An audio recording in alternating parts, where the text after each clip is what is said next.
করিম সাল্লাল্লাহু আলাইহি ওয়াসাল্লাম বলছেন যে তখন তোমরা আমার কাছে সালাত আদায় করে বৃষ্টির জন্য প্রার্থনা করো, দোয়া করো। আপনি আমি বৃষ্টি যাচ্ছি, এখন ধানের মৌসুম, অনেকে ধান কাটার জন্য পরিস্থিতি গ্রহণ করেছে। তো বৃষ্টি যাচ্ছে, আর যাদের ধান হয়েছে তারা বলছে আল্লাহ বৃষ্টির জন্য না হয়, ঠিক না?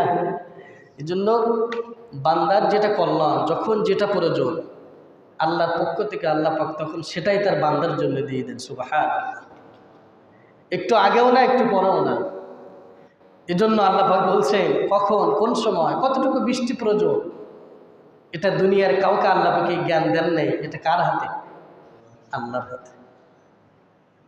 পাঁচটি অদৃশ্য, পাঁচটি গায়েবে, এর খবর শুধুমাত্র আল্লাহ পাকই ভালো জানে। তার মধ্যে অন্যতম একটি হলো ওয়ায়ুনাজ্জিলুল গায়স, কখন কতটুকু কোথায় বৃষ্টি হবে, এই জ্ঞান আল্লাহ পাক কোনো মানব সভ্যতাকে, কোনো মানুষের হাতে আল্লাহ পাক দেন নাই। এটা আল্লাহ পাকের হাতে রেখে দিয়েছে। এই জন্য আল্লাহ পাক যেটা আমাদের জন্য কল্যাণকর, যেটা আমাদের জন্য উপকার, আল্লাহ পাক যিনি সেটাই আমাদের জন্য দান করেন। সকল বলে আল্লাহুম্মা আমিন। সম্মানিত মুসলিম কিরাম, আমরা অত্যন্ত গুরুত্বপূর্ণ একটি দৈনন্দিন জীবনের একটি গুরুত্বপূর্ণ পাঠ, বিষয়, বিভাগ নিয়ে আলোচনা করছি, পরিবার গঠন। সেটা নিয়ে আপনাদের সামনে ধারাবাহিক আলোচনা করছি। গত 3টি জুমা আপনাদের সামনে এই বিষয় নিয়ে আলোচনা করছি। পরিবার গঠন কিভাবে করা যায়, যেহেতু এই পরিবার প্রথম গঠন হয় কোথায়? জান্নাতে। কোথায়? জান্নাতে। অতএব এটা একটু গুরুত্বপূর্ণ একটি বিষয়। এটা নিয়ে গত জুমায় আপনাদের সামনে আলোচনা করেছিলাম উকিল। বিয়েতে উকিলের কাজ কি? বিয়েতে যিনি সাক্ষী দেবেন সে সাক্ষী কারা হবে, তার কাজ কি? এবং যৌতুক, এটা সর্বদাই হারাম, সর্বক্ষেত্রে এটা হারাম। এবং যারা মেয়ে দেখতে যাবে, বিয়ের আগে কারা কারা মেয়ে দেখতে যেতে পারবে সেটা নিয়ে আপনাদের সামনে আলোচনা হচ্ছে বিস্তারিতভাবে।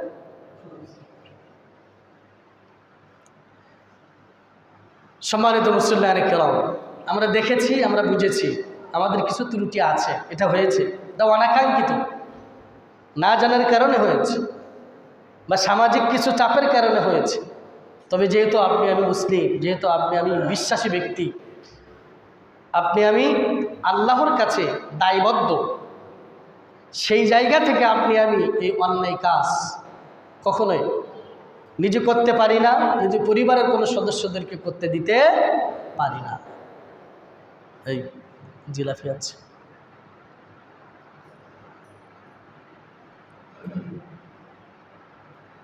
তো সেই নিয়ে আমরা গত জুমায় বিস্তারিত আলোচনা করেছি। উকিল মেয়ের পক্ষ থেকে হবেন, অন্য করে ব্যক্তি নয়। যদি হয় বাবার পরামর্শের ভিত্তিতে উকিল নির্ধারণ করতে হবে। যিনি প্রস্তাব নিয়ে যাবেন, ইজাব যিনি নিয়ে যাবেন, তিনি মেয়ের বাবার সম্মতির ভিত্তিতে একজন যেতে পারে, এটা অসুবিধা নেই। সাক্ষী প্রথমত মুসলিম হতে হবে, ছেলের দুলাভাইও না, শুধুমাত্র কে যাবে? ছেলে যাবে। এটা আপনাকে মানতেই হবে। আর ছেলের সাথে তার মা, তার বোন, তার ফুফু, খালা যেতে পারবে। এটা ইসলামে অনুমোদন আছে। যাচাই বাছাই করতে পারবেন, ভালোভাবে দেখতে পারবেন। আল্লাহ পাক সকলকে নিখুঁতভাবে পৃথিবীতে সৃষ্টি করেনি। অতএব যদি দেখে মনে হয় আরও দেখা দরকার, রাসূল কারীম সাল্লাল্লাহু আলাইহি ওয়াসাল্লাম বলছেন তাহলে তোমরা নাভির নিচ থেকে দেখবা না, নাভির উপর থেকে তোমরা চাইলেই সেই নারীকে দেখতে পারবে। এটা ইসলাম অনুমোদন দিয়েছে। তবুও মেয়ে দেখতে অন্য কোনো পুরুষ যেতে পারবে না। এটা নিয়ে আপনাদের সামনে গত জুমা আলোচনা করা হয়েছে। আল্লাহ পাক আমাদের সকলকে, আমাকে এবং আপনাদের সকলকে এই কথাগুলি ব্যক্তি জীবনে, পারিবারিক জীবনে, সামাজিক জীবনে সকল বাধা বিপত্তি আসার পরেও আল্লাহর সন্তুষ্টির জন্য আল্লাহ পাক যেন আমাদের সকলকে মানা, বোঝা, আমল করার তৌফিক দান করুক। সকলে বলে আল্লাহুম্মা আমিন। সম্মানিত মুসলিম কেমন, স্বামী স্ত্রীর অধিকার আজকের জুমা গুরুত্বপূর্ণ আলোচনার বিষয় হলো স্বামী স্ত্রীর অধিকার কি। একটি সুন্দর পরিবার গঠন করার জন্য দাম্পত্য জীবনটাকে শান্তিময় করার জন্য, একটি সুখী সমৃদ্ধশীল পরিবার গঠন করার জন্য, একটি আদর্শ পরিবার গঠন করার জন্য ইসলাম কি নীতিমালা দিয়েছে, ইসলাম কি বলেছে, রাসূল করিম সাল্লাল্লাহু আলাইহি ওয়াসাল্লাম কি বলেছেন, আমাদের কি করা উচিত, এটা নিয়ে আপনাদের সামনে আজকে আলোচনা করব। প্রথমে আলোচনা করব স্বামী এবং স্ত্রীর কিছু উভয় দায়িত্ব আছে, সেই দায়িত্ব নিয়ে আলোচনা করব। এরপরে স্বামীর কি দায়িত্ব, এরপরে স্ত্রীর কি দায়িত্ব, এটা আলাদা করে আলোচনা করব। তার আগে আলোচনা করব স্বামী এবং স্ত্রীর উভয়ের মধ্যে কি দায়িত্ব আছে, যে দায়িত্ব পালন করলে একটি পরিবার সুন্দর হয়। বর্তমান সমাজে বিয়ে হচ্ছে কিন্তু পরিবারগুলো শান্তিময় হচ্ছে না, দিনদার ফ্যামিলি হচ্ছে না আমাদের সমাজে। আমি আপনাদের সামনে বলছিলাম, আবার বলি, ঢাকা শহরে রাজধানীতে প্রতি 40 মিনিটে একজন করে তালাক হচ্ছে। কয় মিনিটে? প্রতি 40 মিনিটে ঢাকা শহরে রাজধানীতে প্রতি 40 মিনিটে একজন করে বিবাহ বিচ্ছেদ হচ্ছে, তালাক দিতে বাধ্য হচ্ছে। কয় মিনিটে? প্রতি 40 মিনিট পর পর। তার মানে দিনে কয় ঘন্টা? 24 ঘন্টা। তো 24 ঘন্টায় 24টা তালাক হচ্ছে রাজধানীতে। আশ্চর্য ব্যাপার, সহজ নয়, কঠিন ব্যাপার। একটি বিয়ে হয় স্থায়ীর জন্য, একটি বিয়ে হয় একটা পরিবার সুন্দরভাবে গঠন করার জন্য, মানব সভ্যতাকে টিকিয়ে রাখার জন্য দুইটি পরিবার একত্রিত হয়, মিলিত হয়। সেখানে যদি প্রতি 40 মিনিটেই যদি বিচ্ছেদ হয়, তালাক হয়, দুইটি পরিবার আলাদা হয়ে যায়, এটা কখনো কল্যাণকর কথা হতে পারে না, যেহেতু এটা একটি মুসলিম দেশ। সম্মানিত মুসলিম কারাম, এজন্য আমরা বলি, আমাদের কাছে অনেক অভিযোগ আছে, হুজুর ঘরে ঢুকলেই অশান্তি, সারাদিন কর্মক্ষেত্রে থেকে বাসায় ঢুকলেই মনে হয় ঘরটা যেন জাহান্নাম, শান্তি নেই। আবার মা বোনেরা অনেকেই বলেন, হুজুর কি আর বলবো, পরকীয়ায় লিপ্ত আছে, আরেকজনের সাথে কথা বলে। অর্থাৎ স্বামী এবং স্ত্রী উভয়ের মধ্যে মিল, মহব্বত, ভালোবাসা, একটি ভ্রাতৃত্ব, এটা আজকে আমাদের সমাজে থাকছে না। উভয় মধ্যে কিছু ঘাটতি, কিছু ত্রুটি, কিছু সমস্যা, ভুল বোঝাবুঝি আমাদের পরিবারে আছে, যার কারণে এর ইফেক্ট আমার সন্তানদের ভিতরে এটা পড়ছে। যখন স্বামী স্ত্রী, পিতামাতা যখন ঝগড়া করে, মারামারি করে পারিবারিক বিষয় নিয়ে, স্বামী স্ত্রীর বিষয় নিয়ে, সেই ঘরে যদি কোনো প্রাপ্তবয়স্ক ছেলে মেয়ে থাকে, এই ঝগড়ার ইফেক্ট সেই সন্তানের উপরে পড়ে। তারা তাই শিখে, যখন স্বামী তার স্ত্রীর সাথে, বাপ তার মায়ের সাথে অকট্ট ভাষায় গালিগালাজ করে, কথা বলে, ছোটোখাটো বিষয় নিয়ে মনোমালিন্য করে, দুনিয়াবি কেন্দ্রিক কোনো বিষয় নিয়ে যখন কথা কাটাকাটি করে, এগুলো আপনার ছেলে শেখে, আপনার মেয়ে শেখে। তারাও একদিন বড় হয়ে আপনি যে আচরণ আপনার স্ত্রীর সাথে করছেন, আপনি যে আচরণ তার মায়ের সাথে করছেন, সেও একদিন বড় হয়ে একই আচরণ তার স্ত্রীর সাথে করবে। এটাই বাস্তবতা, এটাই আল্লাহ পাক বলছে, তিলকাল আইয়ামু নুদাবিলুহা বাইনান নাস। সূরা আলে ইমরান আল্লাহ পাক বলছেন, আজকে তুমি বউ আছো, কালকে হবে শাশুড়ি। অতএব আজকে তুমি যদি তোমার শাশুড়ির সাথে সুন্দর ব্যবহার করো, তোমার বেটার বউ এসে তোমার সাথে সুন্দর ব্যবহার করবে। এটাই বাস্তবতা, প্রকৃতি। তুমি যদি তোমার শাশুড়ির সাথে সুন্দর ব্যবহার না করো, তুমি তোমার শাশুড়িকে সঠিক মূল্যায়ন, মর্যাদা, সম্মান, ভালোবাসা, ভ্রাতৃত্ববোধ ত্যাগ স্বীকার না করে না থাকতে পারো, তোমার সন্তানটা যখন বিয়ে দিবা, তখন তোমার বেটার বউ এসে তোমাকেও শাশুড়ি হিসাবে মর্যাদা দেবে না। কে বলল? কে বলল? আল্লাহ। তিলকাল আইয়ামু নুদাবিলুহা বাইনান নাস, যেমন কর্ম তেমন ফল। আরবি একটা প্রবাদ বাক্য আছে, কামা তাদিনু তুদান, যেমন কর্ম তেমন ফল। তুমি লিচু গাছ লাগিয়ে যেমন আম আশা করতে পারো না, তেমনি তুমি যেমন কর্ম করবা তার ফল বিপরীত আশা করতে পারো না। অতএব তুমি বৌমা যদি তুমি শ্বশুর শাশুড়ির সাথে ভালো ব্যবহার করতে পারো, স্যাক্রিফাইস করতে পারো, মর্যাদা দিতে পারো, ভালোবাসা দিতে পারো, মেনে নিতে পারো, নিজের মায়ের মর্যাদা দিতে পারো তোমার শাশুড়িকে, তাহলে তোমার ছেলের বেটার বউ আছে তোমাকে একইভাবে সম্মান মর্যাদা ভালোবাসা দিতে বাধ্য। এজন্য একটি আদর্শ পরিবার দরকার, একটি শান্তিময় পরিবার আমাদের খুবই দরকার। তা না হলে এই জেনারেশন ধ্বংস হয়ে যাচ্ছে। সম্মানিত মুসলিম কেরাম, আসুন আল্লাহ পাক সূরাতুর রুমের 21 নম্বর আয়াতে বলছেন, মিন আয়াতিহি আন খালাকালাকুম মিন আনফুসিকুম আজওয়াজান লিতাসকুনু ইলাইহা ওয়া জাআলা বাইনাকুম মাওয়াদ্দাতাও ওয়া রাহমা। আমি পৃথিবীতে যত নিদর্শন তোমাদের জন্য সৃষ্টি করেছি, মিন আয়াতিহি, যত নিদর্শন আমি আল্লাহ পৃথিবীতে রেখেছি, আন খালাকালাকুম মিন আনফুসিকুম, তার মধ্যে অন্যতম একটি নিদর্শন আলামত হলো আমি তোমাদের মধ্যে থেকে জোড়ায় জোড়ায় সৃষ্টি করেছি, অর্থাৎ স্বামী স্ত্রী সৃষ্টি করেছি।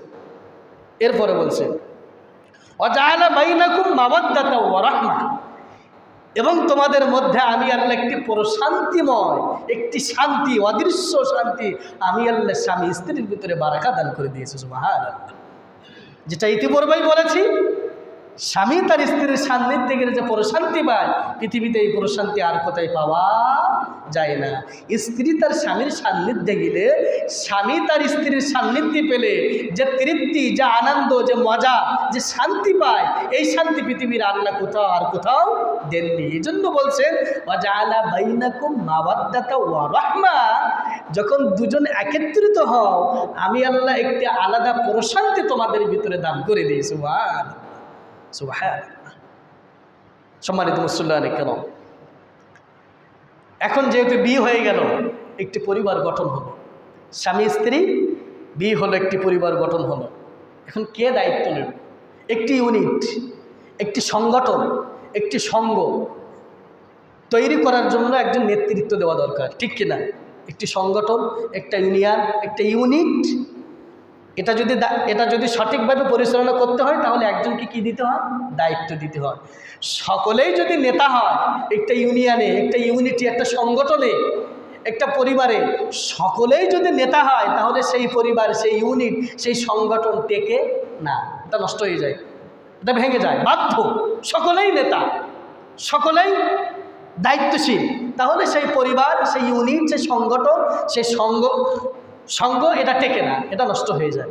তার মানে একজন নেতৃত্ব থাকা দরকার। প্রতিটা ইউনিটে, প্রতিটা সংগঠনে, প্রতিটা জায়গায় একজন নেতৃত্ব থাকা দরকার। নেতৃত্ব দেওয়া মানে তাকে স্বেচ্ছাচারিতার সুযোগ দেওয়া নয়। নেতৃত্ব দেওয়া মানে তাকে জবাবদিহিতার আওতায় আনা, কিছু অতিরিক্ত দায়িত্ব দেওয়া, একটু সুন্দরভাবে পরিচালনা করার জন্য পরামর্শের ভিত্তিতে সুন্দর একটি সংগঠন, ইউনিট, সংগঠন, পরিবার পরিচালনা করার জন্য অতিরিক্ত কিছু দায়িত্ব দেওয়াকেই বলে নেতৃত্ব। নেতৃত্ব দেওয়া মানে তাকে স্বেচ্ছাচারিতা, নিজের ইচ্ছা মতো যা কিছু করবে এটা নয়। একজন নেতা হওয়া দরকার যাতে পরামর্শের ভিত্তিতে ওই সংগঠন, ওই ইউনিট, ওই পরিবারটার জন্য কী চলে, ভালোভাবে চলতে পারে। একজন কি দরকার? নেতা দরকার। তাহলে বিয়ে হলো, একটি পরিবার হলো, তাহলে এই পরিবারের ভিতরে নেতাকে হবে, নেতৃত্ব কে দিবে? প্রশ্ন আসে না? স্বামী স্ত্রী হলো, এই 3টি জুমা আলোচনা হলো, বিয়ে করলাম, বিয়ের দোয়া করলাম, তাহলে স্বামী স্ত্রী হলো, পরিবার হলো। এখন এই পরিবারের দায়িত্ব কে নেবে? স্বামী আর স্ত্রী কে দায়িত্ব নেবে? দেখে এবার আল্লাহ বলছেন, কোরআনে বলছেন ওয়ালাহুন্না মিথলুল্লাযী আলাইহিন্না বিল মারুফ ওয়ালিররিজালি আলাইহিন্না দারাজা। আল্লাহ বললেন নারী এবং পুরুষের সমান অধিকার। এক কথায় নারী এবং পুরুষের সমান অধিকার। নারীর যে অধিকার আছে স্বামীর একইভাবে সেই অধিকার আছে। তবে এরপর আল্লাহ বলছেন ওয়ালিররিজালি আলাইহিন্না দারাজা। রিজালুন মানে পুরুষ, ওয়ালিররিজালি আলাইহিন্না দারাজা, আমি আল্লাহ অতিরিক্ত কিছু দায়িত্ব দিলাম পুরুষকে। কাকে? পুরুষকে। সূরা নিসা 34 নম্বর আয়াতে আল্লাহ পাক বলছেন আর রিজাল, রিজালুন মানে পুরুষ, আর রিজালু কাওয়ামুনা আলান নিসাই বিমা ফাদ্দালাল্লাহু বা'দাহুম আলা বা'দ। নারী এবং পুরুষের সমান অধিকার। তবে কাওয়ামুনা আলান নিসা, এই কাওয়ামুন শব্দের শাব্দিক অর্থ তাফসিরে মারিফুল কোরআনে বলেছেন, তাফসিরে ফি জিলালিল কোরআনে এসেছে কাওয়ামুন শব্দের অর্থ হলো অভিভাবক, দায়িত্বশীল রক্ষণাবেক্ষণকারী, যিনি অতিরিক্ত কিছু দায়িত্ব পালন করেন, এটাকে আরবিতে বলা হয় কওয়ামুন। আল্লাহ পাক বলছেন আর রিজাল কওয়ামুন, আমি পুরুষদেরকে একটা আলাদা অতিরিক্ত অভিভাবক নেতৃত্ব দান করেছি। কে বলল? কেন? অবিমা আনফাকু মিন আমওয়ালিহিম। আল্লাহ বললেন কারণ হলো আমি পুরুষকে নেতৃত্ব দিচ্ছি, কারণ হলো ওই পরিবারের অর্থনৈতিক দায়ভার, ভরণ পোষণ, রক্ষণাবেক্ষণের দায়িত্ব আমি আল্লাহ পুরুষকে দিয়েছি, এবং পুরুষ অর্থনৈতিক সমস্ত খরচ ব্যয় করে বিদায় আমি আল্লাহ অতিরিক্ত এই দায়িত্বকে পুরুষকে দিয়েছি। সুবহানাল্লাহ। কাকে দিলাম? কেন? পুরুষ পরিবারের উপরে কি করে? অর্থনৈতিক। অবিমা আনফাকু মিন আমওয়ালিহিম, তার সম্পদ ব্যয় করে কাদের উপরে? পরিবারের উপরে। এজন্য আল্লাহ পাক পুরুষদেরকে কি দিলেন? অতিরিক্ত দায়িত্ব দিলেন। অতএব তাহলে বোঝা গেল আল্লাহর আয়াত দ্বারা একটি পরিবার গঠন হলো স্বামী এবং স্ত্রী, তার মধ্যে সকলের সমান অধিকার। তবে নেতৃত্বের দিক থেকে আল্লাহ পাক সম্মান দিয়েছেন, মর্যাদা দিয়েছেন, দায়িত্ব দিয়েছেন, অভিভাবক বানিয়েছেন পুরুষকে না নারীকে? পুরুষকে। কওয়ামুন আর রিজাল কওয়ামুন, আমি আল্লাহ তোমাদেরকে অভিভাবক বানিয়েছি, কারণ তোমরা পরিবারের উপরে অর্থ ব্যয় করো, টাকা ব্যয় করো। এটা টাকা ব্যয় করাটা হলো ইবাদা। এটা কি ইবাদা? জানেন তো, আপনি একজন ব্যক্তিকে দান করলে যে সওয়াব, আপনি আপনার স্ত্রীর উপরে, সন্তানদের উপরে খরচ করা তার চাইতে বড় ইবাদা। সুবহানাল্লাহ, সুবহান। ইসলাম, আপনি স্ত্রীর জন্য ব্যয় করবেন ইবাদত, সন্তানের জন্য ব্যয় করছেন ইবাদত। আল্লাহু আকবার। ইসলাম কত সুন্দর ধর্ম। এটা অপচয় না। অপচয় সেটা হবে যেটা হারাম পর্যায়ে উপার্জন হবে এবং হারাম কাজে ব্যয় হবে, সেটা অপচয়। সম্মানিত মুসল্লিয়ানে কেরাম, তাহলে আমি বুঝলাম একটি পরিবার গঠন হলো, সেখানে দায়িত্ব থাকবে কে? পুরুষ। কেন? কারণ পুরুষ হলো সংসারে, পরিবারে অর্থ ব্যয় করে। এজন্য আল্লাহ পাক নেতৃত্ব দিয়েছে পুরুষকে, দায়িত্ব দিয়েছে পুরুষকে, মর্যাদা দিয়েছে পুরুষকে, সম্মান দিয়েছে কাকে? পুরুষকে, সম্পদ ব্যয় করার কারণ। সম্মানিত মুসল্লিয়ানে কেরাম, নারী এবং পুরুষ দুটি আলাদা ভিন্ন জিনিস। একটি পরিবার যখন গঠন হয়, বিয়ে হয়, পুরুষ একটা আলাদা প্রাকৃতিক মানুষ, নারী আলাদা প্রাকৃতিক মানুষ। আল্লাহ দুইটি প্রাণীকে আলাদাভাবে সৃষ্টি করেছেন। বিজ্ঞান এবং কোরআন বলে, কোরআন এবং বিজ্ঞান বলে আল্লাহ পাক পুরুষকে সৃষ্টি করেছেন কঠোর পরিশ্রম এবং সংগ্রামের সামঞ্জস্যশীল করে, সংগ্রামের মধ্য দিয়েই আল্লাহ পাক পুরুষকে পৃথিবীতে সৃষ্টি করেছেন। কঠোর পরিশ্রম, কায়িক পরিশ্রম এবং কঠিন কিছু মেনে নেওয়া, গ্রহণ করা, দায়িত্ব ভারে নেওয়া, এই শক্তি সামর্থ্য দিয়ে আল্লাহ পাক পৃথিবীতে কাদেরকে সৃষ্টি করেছেন? পুরুষ সংগ্রাম করতে পারে, পুরুষ যুদ্ধ করতে পারে, পুরুষ মেনে নিতে পারে। পুরুষকে কায়িক পরিশ্রম করার মাধ্যমে আল্লাহ পাক এই পৃথিবীতে সৃষ্টি করেছেন পুরুষদেরকে। আর নারীদেরকে পক্ষান্তরে আল্লাহ পাক নারীদেরকে সৃষ্টি করেছেন কি দিয়ে? আল্লাহ পাক নারীদেরকে সৃষ্টি করেছেন মাতৃত্ব দিয়ে, আবেগ দিয়ে, ভালোবাসা দিয়ে, জেদ দিয়ে। আল্লাহ পাক কাদেরকে সৃষ্টি করেছেন? তাহলে দুটি ভিন্ন বিষয় না? খুব খেয়াল করে। পুরুষদেরকে সৃষ্টি করেছেন কঠোর পরিশ্রম দিয়ে, সংগ্রাম দিয়ে। আল্লাহ পাক পুরুষদেরকে সৃষ্টি করেছেন, নারীদেরকে দিয়েছেন মাতৃত্ব, আবেগ, ভালোবাসা, জেদ এবং বক্রতা। এগুলো দিয়ে আল্লাহ পাক নারীদেরকে সৃষ্টি করেছে, যার কারণে নারীরা একটু জেদ করে, নারীরা সহজে বুঝতে চায় না। সহজে বুঝতে চায় না কারা? নারীরা। এটা হয় কি না? এটা হয়। এটা আল্লাহ পাকই বলছেন, আমি আল্লাহ পাক তাদেরকে বক্রতা দিয়ে সৃষ্টি করেছি। অতএব আপনি সোজা জিনিস বুঝবেন, ও সহজে বুঝবে না। ও আপনি যতই সোজা বলেন, ওকে ডাইনি যেতে বলবেন, কোথায় যাবে? ভাই, আল্লাহ পাক এই ফিতরাত দিয়েই কাদেরকে সৃষ্টি করেছেন? নারীদেরকে। অর্থাৎ দুটি আলাদা প্রাকৃতিক মানুষ এক ছাদের নিচে, এক বালিশের নিচে যখন আসবে তখন একটু ফিতনা, একটু ঝামেলা, একটু গন্ডগোল, একটু মনোমালিন্য, একটু বিভেদ হবে কিনা? হবে কিনা? দুটো আলাদা প্রাকৃতিক মানুষ, একটার ভিতরে রাগ বেশি, একটার ভিতরে জেদ, মায়া, মমতা, ভালোবাসা, আবেগ, বক্রতা, আরেকজনের দিয়েছে শক্তি, আরেকজনের দিয়েছে যুদ্ধ করার সক্ষমতা। এই দুটি আলাদা প্রাকৃতিক পরিবেশের মানুষ যখন একত্রিত হয় তখন একটু ঝামেলা হবে, মনোমালিন্য, দ্বিধাদ্বন্দ্ব, জেদ, রাগ, অভিমান, কোপ এগুলো একটু হবে। আর এটাকে মানিয়ে নিতে হবে কাকে? পুরুষকে। কাকে? পুরুষকে। নারী জেদ করবে, নারী আপনাকে আবদার করবে, নারী আপনাকে ভুল বুঝবে, এটা স্বাভাবিক। তবে এটাকে আপনাকে মানিয়ে নিতে হবে। এই মানিয়ে নেওয়ার ক্ষমতা আল্লাহ পাক কাকে দিয়েছেন? পুরুষকে। পুরুষ যে পেরেশানি নিয়ে থাকে,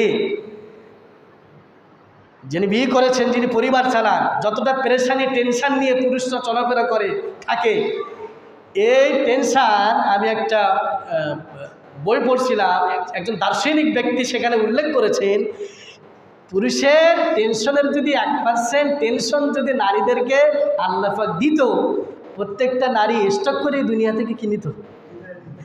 বিদায় দিত। আল্লাহ পাক এই ক্ষমতা নারীদেরকে দেননি।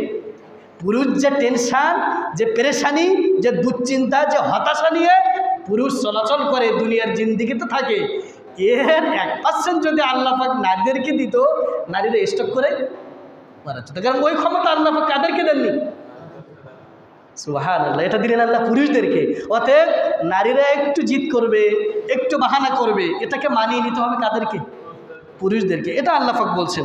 সম্মানিত মুসলিম کرام, অতএব একটি পরিবার সংরক্ষণের দায়িত্ব হলো পুরুষের, একটা পরিবার সুন্দর করার দায়িত্ব, মানিয়ে নেওয়ার দায়িত্ব হলো পুরুষের। এবং নারী তার স্ত্রী সবচেয়ে সুন্দর আচরণ পাওয়ার অধিকার রাখে তার স্বামীর কাছে। পৃথিবীতে সবচেয়ে ভালো আচরণ পাবে আপনার স্ত্রী। কে? স্ত্রী। আমরা তো অনেক অপরাধের কথা লিস্ট করি। লিস্ট দুইভাবে করা যায়, একটা হলো গুণের লিস্ট, আরেকটা হলো ভুলের লিস্ট। আপনি আপনার স্ত্রীর এত ভুল, একদিন একটু গুণের লিস্টে করেন।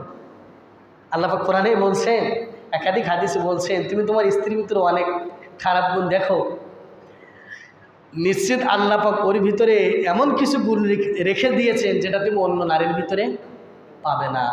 তুমি সেটা একটু চিন্তা করো, গবেষণা করো, ভাবো তোমার স্ত্রীর ভিতরে ভালো গুণ কী কী আছে।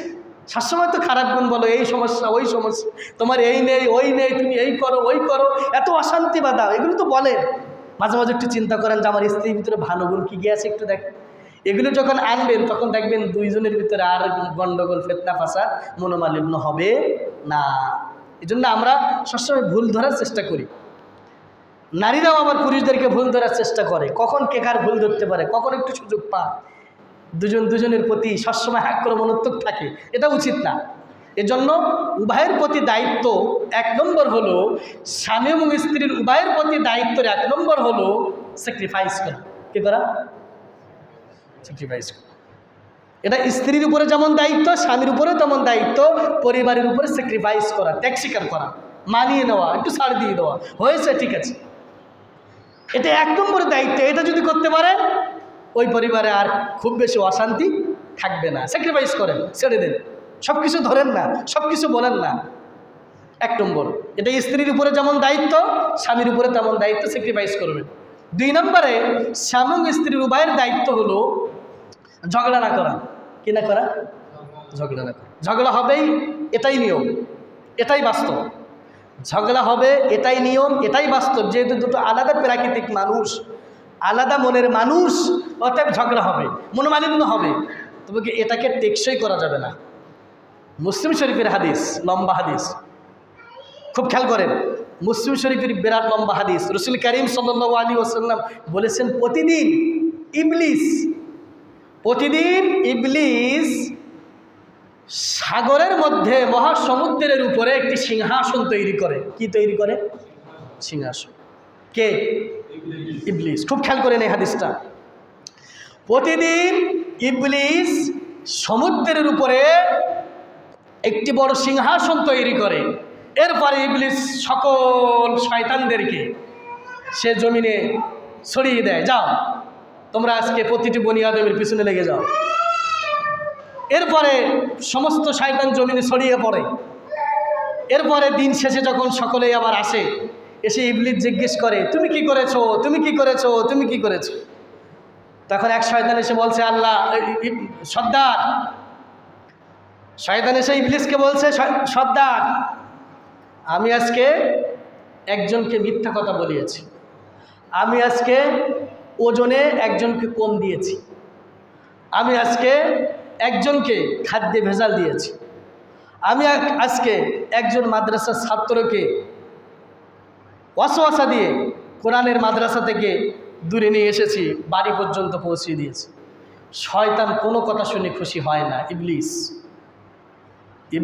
সকল শয়তানের বিভিন্ন কথা শুনে খুশি। এরপর একজন ওর পিছনে একটা শয়তান আছে, সে বলছে, তুমি কি করেছ?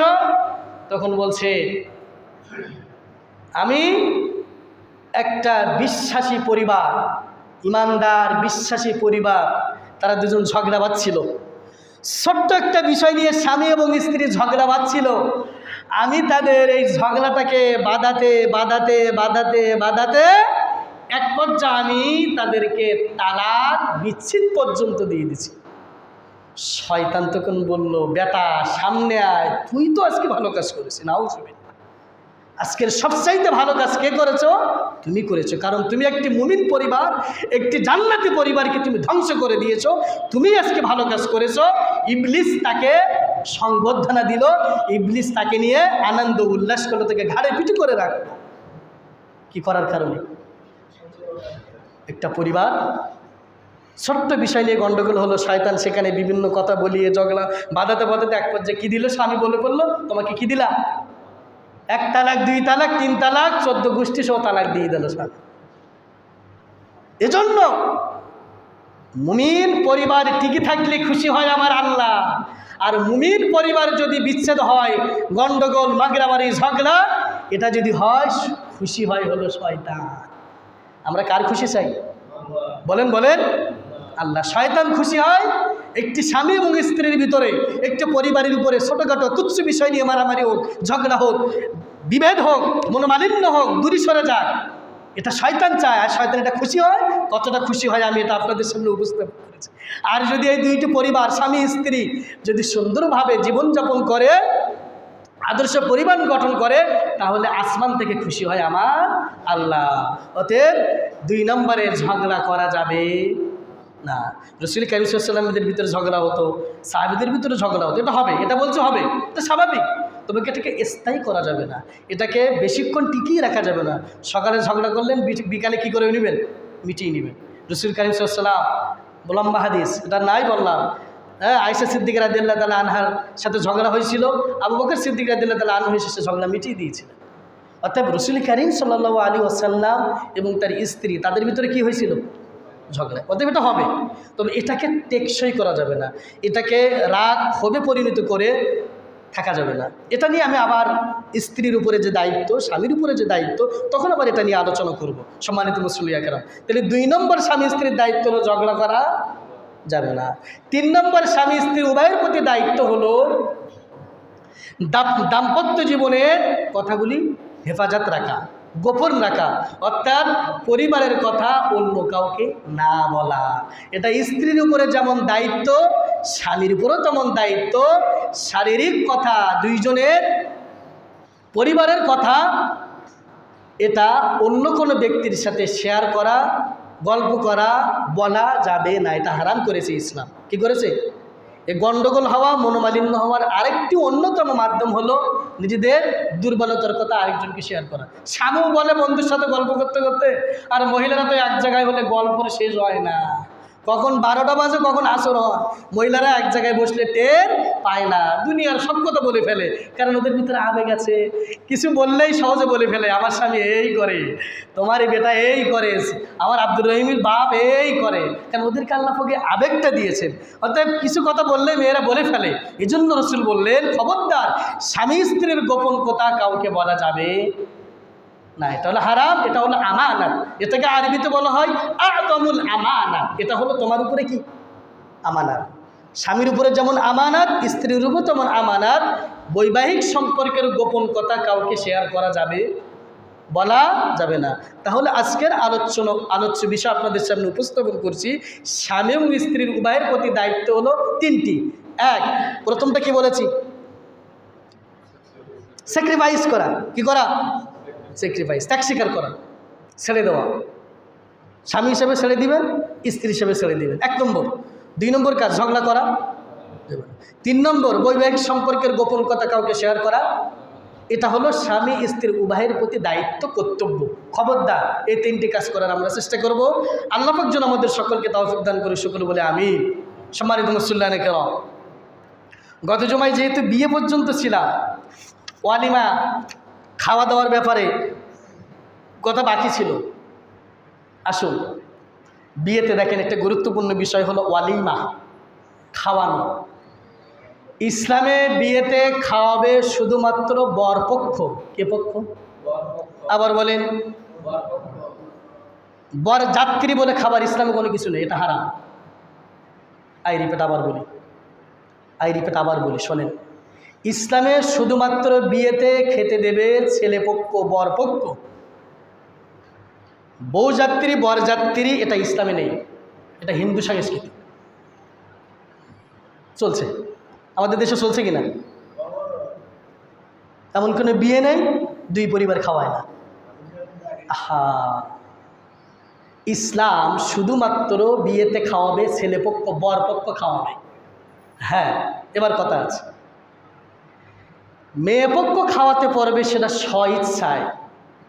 যদি মেয়েপক্ষের বাবা গার্ডিয়ান যদি ইচ্ছা হয়ে যদি বলে যে আপনারা আগামীকাল আমার বাসায় 20 জন এসে একটু খেয়ে যাবেন, মেহমানদারি করুন, স্বইচ্ছায়, আপনার বলাতে নয়, সমাজের রীতিনীতির কারণে নয়। মেয়ের বাবা যদি স্বইচ্ছায় এটা বলে তাহলে সেক্ষেত্রে আপনি খেতে পারবেন। এটা ইসলামে জায়েজ, ইসলামে জায়েজ। তবে ইসলামের নির্দেশ হলো বিয়েতে খাওয়াবে কে? কিন্তু আজকের বিয়েতে যত নিয়ম সব নারীদের উপরে চাপিয়ে দেওয়া আছে। বিয়ের রেজিস্ট্রি খরচ দেবে নারী পক্ষ, তারপরে বিয়ের যৌতুক নেবে নারীদের কাছ থেকে, এরপরে সমস্ত কিছু ব্যয় পারবে 20 জন, আমরা চাপিয়ে দিচ্ছি 70 জন, 100 জন পর্যন্ত চাপিয়ে দিচ্ছি। এবার বলি, আপনি শুধু মনে করেন নারী পক্ষ থেকে কিছু নেওয়া যৌতুক, কোনো জিনিস চেয়ে নেওয়া যৌতুক, শুধু চেয়ে নেওয়া যৌতুক নয়। যদি আপনি নারী পক্ষকে জোর করে কোনো ব্যক্তি সংখ্যা যদি আপনি চাপিয়ে দেন, বিআই সাহেব আগামীকাল আপনার বাড়ি আমার 100 জন খাতি যাব, বিআই সাহেব বলবো না, সম্ভব না, আমার এত সামর্থ্য নেই, 50 জন আছেন, মাঝখান থেকে দালাল আছে, ঘটক আছে, সে বললো ওই মাঝখান থেকে 75 জন, 80 জন যাবে। এটাকে যদি জোর করে কাড়াকাড়ি করা, মনোমালিন্য করা, এটা 2টি গোনা। একটা হলো যৌতুকের গোনা হবে, আরেকটি হলো হারাম, জুলুম হবে। আই রিপিট, যদি আপনি বরযাত্রী জোর করে বইয়ের বাড়ি খেতে যান, নারী পক্ষের বাড়ি খেতে যান, 2টি গোনা হবে। 1, যৌতুকের গোনা হারাম। 2 নম্বর গোনা হলো জুলুম করার গোনা হবে। যৌতুক নিলে যে গোনা হয় সেই গোনা হবে যদি আপনি বরযাত্রী খেতে যান, যদি বিয়াইকে জোর করে খেতে যান। এটা ইসলাম বলেছে, এটা আমার কথা না, সমাজে চলছে, ভুরুক্ষেপ নেই এখানে। আমি ইমানদার বিশ্বাসী ব্যক্তি, এটা মনেই নেই যে আমি ইমানদার বিশ্বাসী ব্যক্তি, খেতে যাচ্ছি। উনি বলেছে 50 জন আছেন, আপনি বললেন না, আমাদের প্রভাব আছে তো এই সাহেব, তাই 100 জনের নিচে হবে না। এটা বললেন তো বললেন, এটা হারাম। অতএব ইসলামে শুধুমাত্র খাওয়াবে বরপক্ষ, এজন্য ইসলামী নারীদেরকে সম্মান দিয়েছে কে? আল্লাহ। কিন্তু আজকের সমাজ নারীদেরকে সম্মান দিতে পারছে না। ইসলাম, তুমি মোহর দিবা, তুমি খাওয়াবা, এরপরে বউটাকে নিয়ে আসবা। আর আজকে সমস্ত জুলুম করা হচ্ছে নারীদেরকে। একটা মেয়ের বাপ তার আস্তে আস্তে করে বড় করেছে, তার সমস্ত ভালোবাসাটাই আপনার জন্য স্থায়ী জীবন, সারা জীবনের জন্য দিয়ে দিচ্ছে, এরপরও আপনি যৌতুক, এরপরও আবার বরযাত্রী না। 2টো পরিবার আলোচনা করে যদি হয় সেটা বৈধ। তবে রসুল বললেন যে ওয়ালিমা অনুষ্ঠানে গরিব থাকে না, সে ওয়ালিমা অনুষ্ঠান জায়েজ নেই। রসুল বললেন ওই খাবার নিকৃষ্ট, ওই বিয়ের খাবার নিকৃষ্ট, যে বিয়েতে গরিব আত্মীয় স্বজন নেই, যে বিয়েতে গরিবদেরকে দাওয়াত দেওয়া হয় না। রসুল বললেন ওই বিয়ের খাবার নিকৃষ্ট খাবার। আপনি বিয়ে দিয়েছেন, কয়জন ইমাম খতিবকে ডেকেছেন, কয়জন গরিব অসহায় ফকির মিসকিনকে ডেকে খাওয়াইছেন, আপনি সব ধনীদেরকে ডাকেন। অত সহজ? অত সহজ ধর্ম? ধর্ম অত সহজ না। আপনি বিশ্বাসী ব্যক্তি, মানতে বাধ্য, মানতে বাধ্য আপনি। সমাজের রীতিনীতি কিসের সমাজের রীতিনীতি? আমার বিয়ের কথা বলতে চেয়েছিলাম। আমি আমার বিয়েতে বর যাত্রী নেব না বিদে আপন চাচারা কেউ আসেনি, রেকর্ড হচ্ছে, শুনবে আমার পরিবারের সকল লোক। আমি কোন যায় আসে, আমি বলে দিয়েছি আমার বর যাত্রী যাবে না, মাত্র 8 থেকে 10 জন যাবে, বউটা নিয়ে আসবে। আমার আপন চাচারা কেউ আমার বিয়েতে আসি নাই। আমি যায় আসে না বলে দিয়েছি, আমার বিয়েতে আসো না আসো, আমার আপন চাচা তো কি হয়েছে, ইসলামের চাইতে আমার বাবার মূল্য বেশি না? আমার নিজের বিয়েতে এটা করেছি, কারণ আমি এখানে দাঁড়িয়ে সত্য কথায় বক্তব্য দেবার, আমার বিয়েতে আমি বরযাত্রী নিয়ে যাব, এটা হতে পারে না। এই জন্য আমি আমার বিয়েতে এটা করেছি, যার কারণে আমার বিয়েতে আমার চাচারা কেউ আসেনি। 2 জন চাচা ছিল, তারা ধর্ম বুঝেছিল। আমি বললাম না, বরযাত্রী 10 জন যাবো, বউটা নিয়ে আসবো। যা খাওয়ানোর দরকার আমি যা পারি আমার বাড়ি খাওয়া, আমার বাড়ি খাও, আমি যেটা পারি আমার বাড়ি খাও, মেয়ের বাড়ি খাওয়ার জন্য আশা করো না। আমার বিয়েতে আমার চাচারা কিন্তু আসেনি। অর্থাৎ ধর্ম আপনি মানবেন, কে মানলো কি না মানলো এটা যায় আসে না, এটা কে মানবেন? আপনি। অর্থাৎ ইসলামে ওয়ালিমা অনুষ্ঠান করবে বরপক্ষ, 2 পক্ষের সাথে আলোচনা করে যদি হয় এটা ইসলামে জায়েজ। তবে ওলিমা অনুষ্ঠানে গরিবদেরকে দাওয়াত দিতে হবে, গরিব আত্মীয় স্বজনদেরকে দাওয়াত দিতে হবে। সম্মানিত মুসলিম কেরাম, আল্লাহ পাক আমাদের সকলকে এগুলো মানা বোঝার, কে কি মানলো কে কি করলো এটা দেখার বিষয় না। আমি বিশ্বাসী ব্যক্তি, আমার গোনা থেকে বেঁচে থাকতে হবে, আমার পরিবারটা জান্নাতি পরিবার হোক, আমার দাম্পত্য জীবনটা সুখময় হোক, আমার প্রজন্ম, আমাদের স্ত্রী স্বামী স্ত্রী থেকে যে সন্তানাদি হবে এগুলির জন্য দিনদার, পরহেজগার, মুত্তাকি, আল্লাহওয়ালা, ভালো, সৎ, যোগ্য, দেশপ্রেমিক হয়। এজন্য আপনাকে শুরু থেকেই প্রত্যেকটা পদক্ষেপ ইসলাম অনুযায়ী নিতে হবে। আল্লাহ পাক আমাদের সকলকে এগুলি নেওয়ার, মানার মন মানসিকতা পালন করার তৌফিক দান করি। সকলে বলে আল্লাহুম্মা আমিন। সকলের সুন্নাত নামাজ আদায় করি।